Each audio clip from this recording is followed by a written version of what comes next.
The Lord be with you. And with your spirit. A reading from the Holy Gospel according to Saint Luke. Glory to you, O Lord.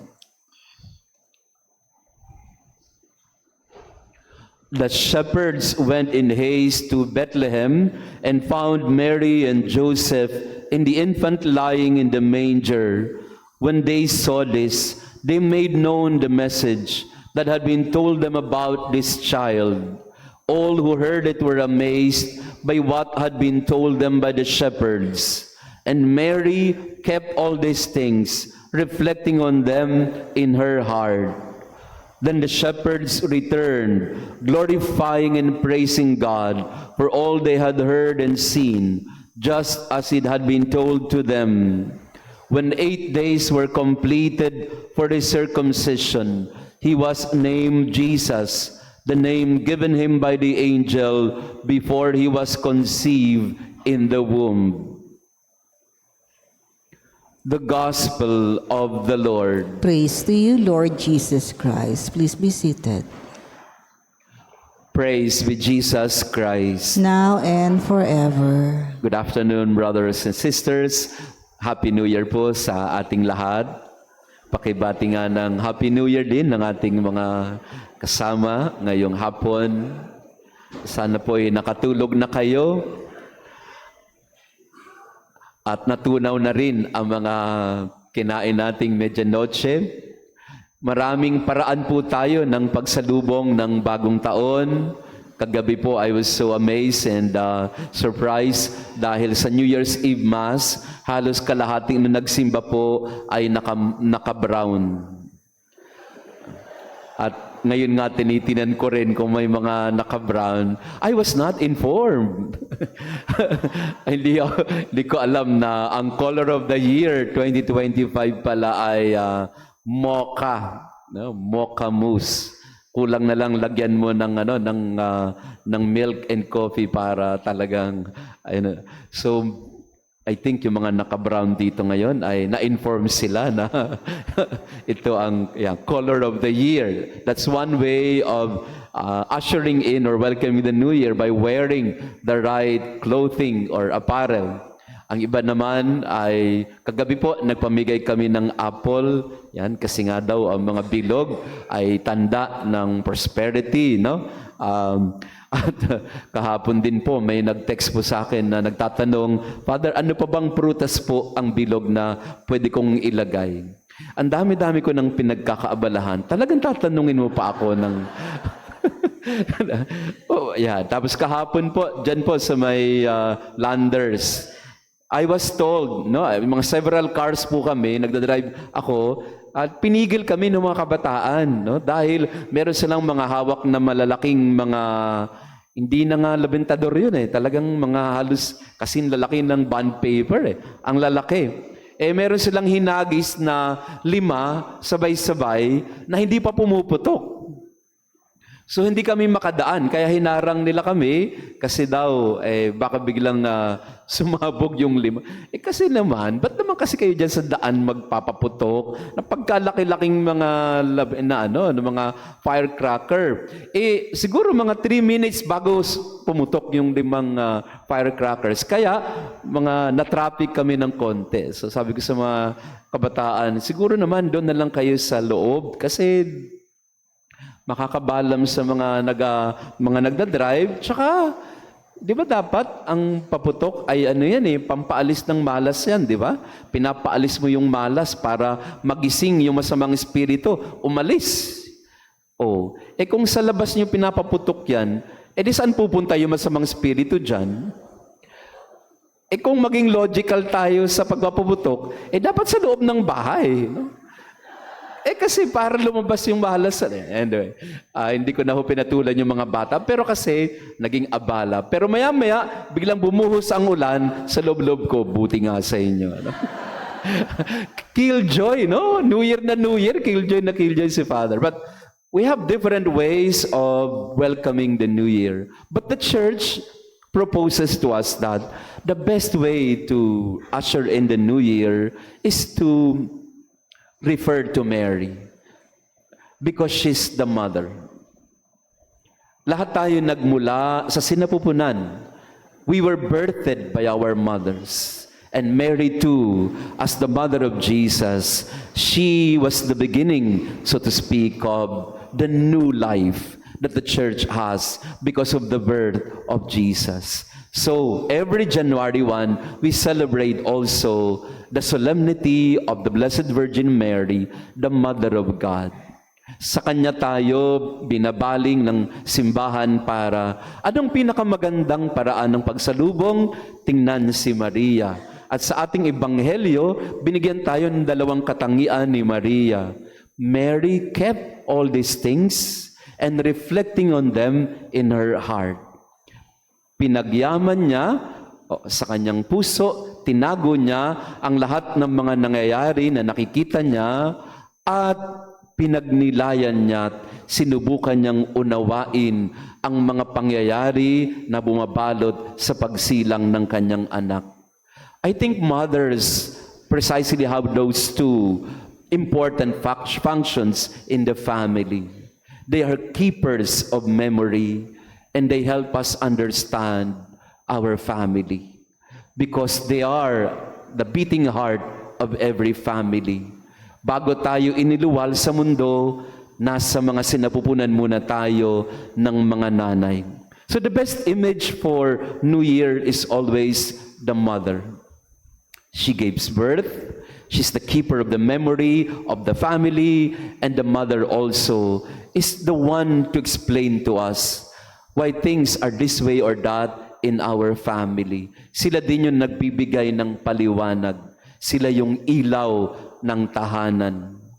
At maganda sa atin pong pagdiriwang ng bagong taon, una, parangalan si Maria bilang ina ng simbahan, ina ni Jesus, ina ng Diyos. Pero ganun din, tingnan din natin ang ating mga nanay. They are reminders to us of the new life. Ngayong araw na ito, pasalamatan natin ang mga nanay natin, buhay man o hindi.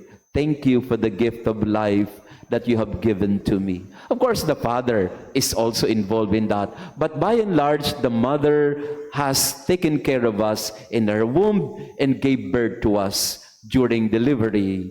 So magandang pasalamatan yung mga nanay. So pakisabi sa mga nanay na katabi natin, thank you for giving birth to me or to your children. That's a new year. It's a birthing process, pagbibigay ng buhay sa isang tao. And this year, 2025, and let me end with that, this year, 2025, is extra special for the church because we are also not just celebrating the new year, but a jubilee year. 2025 is our jubilee year in the church. Every 25 years, periodically in the church, meron po tayong Jubilee Year, taon ng Jubileo.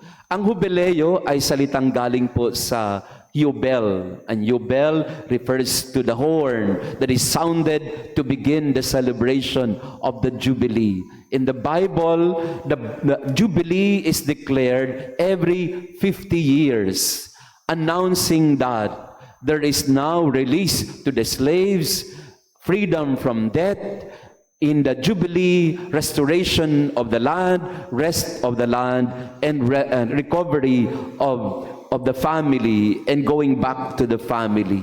So tatlo pong nangyayari sa Jubilee sa Leviticus chapter 25. Pagpapalaya sa mga may utang, patatawarin lahat ng utang pagpanahon ng Jubileo. O ang ganda nun, di ba? No? So sa inyo na mga may utang, Jubilee year ngayon, no? Patatawarin ang mga utang. Pagpapahingahin ang lupa para muli ay maging mataba ulit ang lupa. Pagpapahinga, rest and restoration, and then going back to the family. Sa madaling salita, pagdiriwang, pagpapasalamat, ang taon ng Jubileo. Sa ating simbahan, we are celebrating the Jubilee year with the theme, Pilgrims of Hope. At yun po ang aking kasuotan, ang aking vestments sa araw na ito. This is the logo of the Jubilee year. The theme is Lakbay Pag-asa, Naglalakbay tayo ng may pag-asa. We are pilgrims of hope. Sa pagpasok ng bagong taon, hindi dapat takot ang mamayani. Ang dapat mamayani ay pag-asa. Yung SWS, ang Social Weather Stations, naglabas sila ng pag-aaral kamakailan. And I was so surprised by the findings and results of the recent survey of SWS. Regularly, on a regular basis, napakataas po ng ating score on hope. Last year, 2023, bago pumasok ang 2024, we were 96%. Tinanong ang mga tao, pagpasok ng bagong taon, ano ang mas nararamdaman mo? Pag-asa o pangamba? Takot o pag-asa? 96% last year said, pag-asa. This year, ang resulta po ay we are down to 90%. Mas bumaba ng 6%. And mind you, sa mga Pilipino, mababa po yun. Kaya tinatanong ko yung sarili ko, ba't nagkaganon? Bakit sa loob ng isang taon, bumaba ang antas ng pag-asa ng mga Pilipino? Ano kayang dahilan nito? At sinabi pa nung survey ng SWS, hindi lang basta bumaba ang hope score ng mga Pilipino, sa buong kapuluan, Luzon, Visayas, Mindanao, baba lahat, bagsak lahat ang pag-asa. At hindi lang yon, tumaas din ang antas ng takot. 10% of those who were asked said, we welcome the new year, not with hope, but with fear. Bumaba ang pag-asa, tumaas ang takot in a matter of 1 year. So we ask ourselves, saan kaya nanggagaling yan? Sa PhilHealth kaya yan? Saan kaya nanggagaling yan? Sa mga gera ba yan o girian sa politika? Saan nanggagaling yan? Sa bigas ba yan o saan?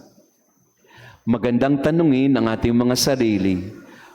Where are you right now in your life? Are you a person full of hope, or are you being threatened by fears and anxieties? No wonder Pope Francis declared this year as the Jubilee year of hope. Naglalakbay tayo, pero hindi dapat ng may pangamba. Naglalakbay tayo dapat ng may pag-asa. At sa logo ng Jubilee Year, ito pong aking damit ngayon, no, kasuotan, makikita po ninyo ang Jubileo taong 2025. At sa gitna, meron pong 4 stylized na tao symbolizing the 4 corners of the world, the different ethnicities and races, and also representing the different continents all over the world. That we are walking together as people of God. We are walking together as children of God. Magkakapit kamay in synodality, journeying together. At nakakapit tayo sa krus. In the logo, you have there the cross. Sapagkat ang krus ang ating pag-asa, ang krus ang ating kaligtasan. Ang mga krus na ating dinadala ay hindi dapat mag-alis ng ating pag-asa. Sa halip, sa gitna ng mga pasanin sa buhay at pasakit na pinagdadaanan, kailangan kumapit sa krus ni Jesus sapagkat sa Kanya matatagpuan ang pag-asa at kaligtasan. Sa ilalim ng krus ay isang angkla, an anchor. Again, symbolizing that Christ is our anchor in life, na hindi tayo dapat lalayo o bibitiw sa Kanya. Kapag umalo na ang dagat sa ilalim, mayroong stylized na image of the sea. Kapag umalo na ang dagat, kapag kamalakas ang alon, ang hangin, kakapit tayo kay Jesus. Siya ang angkla, siya ang magliligtas at magdadala sa atin sa kapayapaan at pag-asa. Naglalakbay tayong lahat sa bagong taon at sana pag-asa ang dala-dala na natin. So this whole year of 2025, we are all asked and we are all encouraged, hindi lang magsuot ng moka, Hindi lang magkaroon ng mga polka dots o kung anumang kaugalian sa bagong taon. Sa bagong taong ito, salubungin natin ito ng may pagtitiwala sa Diyos na hindi magpapabaya, na may pag-asa sa krus ni Jesus na nagligtas sa ating lahat. Kanina po, I experienced two different situations of our parishioners. After my 7 a.m. Mass, meron pong lumapit sa akin. Siya po ay merong balot yung kanyang ulo and she asked me to pray over her. Maya-maya, biglang tinanggal niya yung kanyang headdress at pinakita niya sa akin na kalbo na siya at wala siyang buhok. She's a woman and sabi niya sa akin, Father, nagpakalbo na ako. Kasi this week, I will be starting my treatment, my chemotherapy. Inunahan ko na po. Pwede po bang paki-pray over ako? Magsisimula ako ng treatment ngayong week na ito. Please pray for me. So, pinay over ko po siya, pero hindi siya nakontento. Pinahawakan niya rin sa akin yung buhok niya. Makintab, madulas. Pero habang nagdadasal kami, ang sabi niya, please, Father, pray with me. Pray for me. Natatakot ako, hindi ko alam kung ano mangyayari, but I will go through the process. And I was telling her, suot-suot ko po ito, basahin mo nga ang nasa damit ko. And she read it to me, Lakbay Pag-asa. And that's what I told her, maglalakbay ka, kapatid, may pag-asa. Sasamahan ka ng Panginoon, hindi ka niya pababayaan, hindi ka niya bibiguin, hindi ka niya makakalimutan. And we are praying for you as well. After my 9 a.m. Mass, isang parishyon naman ang lumapit sa akin at ang sabi naman niya, Father, very excited po ako. Next week po ay ikakasal na ako. And I'll have my wedding and we are now preparing for it and we are all excited. Masayang-masaya yung pamilya na pinaghahandaan ng kasal ng anak nila. Two contrasting pictures of people starting the new year. One is preparing for treatment, another is preparing for a wedding. Iba-iba man ang starting point natin sa bagong taon, pero iisa ang kasama natin, pag-asa. Let us journey with hope this year, 2025. Because hope does not disappoint, because our hope is in the Lord. Wherever you are, whatever starting point of your life that you are now enduring and experiencing as we begin the new year, iba-iba man yung pinanggagalingan natin, masaya man o malungkot, pero alam natin, hindi tayo mag-iisa sa paglalakbay. Sabi po ni Cardinal Advincula noong New Year o noong Pasko, arise. We have a long journey ahead in the Jubilee Year of Hope. Let us become pilgrims of hope together. Praised be Jesus Christ. Now and forever. Please all stand. Let us pray. We have received this heavenly sacrament with joy, O Lord. Grant, we pray, that it may lead us to eternal life, for we rejoice to proclaim the Blessed Ever Virgin Mary, Mother of your Son and Mother of the Church, through Christ our Lord. Amen. Muli ay Happy New Year sa ating lahat. Sa inyo pong pagpunta rito, thank you to our online parishioners. Thank you also for praying with us. Again po, this is not just an ordinary New Year.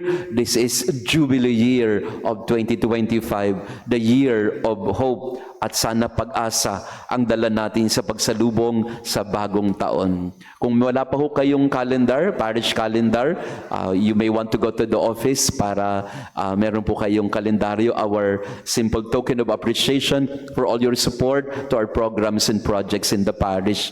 Ganun din po, expect that all throughout the year of 2025, magkakaroon po tayo ng mga pilgrimages, at least local pilgrimages, dahil tayo po ay pilgrims Years of Hope. Kaya marami tayong iikutang mga Jubilee churches. In the Archdiocese of Manila alone, there are 24 Jubilee churches na pwede ninyong bisitahin. Yan, magsawa kayo sa Kalalakwatsa. Hindi po. Ang ating pilgrimage sa mga Jubilee churches will gain us a Jubilee indulgence.